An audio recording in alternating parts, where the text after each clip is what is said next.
একটা খুব common disease এখনকার দিনে প্রচন্ডভাবে হচ্ছে, আপনারা দেখছেন, সেটা হচ্ছে করোনারি আর্টারি ডিজিজ। এই ধরনের রোগটায় মূলত কি হয়, যে হার্টের যে মাসেলে, পেশিতে রক্ত সরবরাহতে ব্লক দেখা দেয়। তার জন্য কি কি সমস্যা হয়? বুকে ব্যথা হয়, সেই বুকের ব্যথাটা ছড়িয়ে পড়তে পারে পিঠের দিকে বা হাতের দিকে। অনেক সময় ইভেন হার্ট অ্যাটাক নিয়েও প্রেজেন্ট করে। কোনো কোনো সময় বুক ধরপড় করা বা শ্বাসকষ্ট এগুলো নিয়েও প্রেজেন্ট করতে পারে পেশেন্ট। এবার করোনারি আর্টারিজের রিস্ক ফ্যাক্টর কি কি? মেন রিস্ক ফ্যাক্টর হচ্ছে হাইপার টেনশন, উচ্চ রক্তচাপ, ডায়াবেটিস বা মধুমেহ রোগ যেটা আমরা বাংলায় বলি। তৃতীয় হচ্ছে স্মোকিং, তার সঙ্গে হচ্ছে লিপিড প্রবলেম, যেটাকে আমরা মেডিকেলের ভাষায় বলি ডিসলিপিডেমিয়া।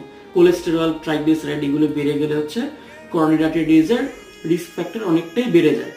কোনো ধরনের বুকে ব্যথা কিন্তু নেগলেক্ট করবেন না এবং সঠিক সময় যে কোনো হৃদরোগ বিশেষজ্ঞকে পরামর্শ নিন।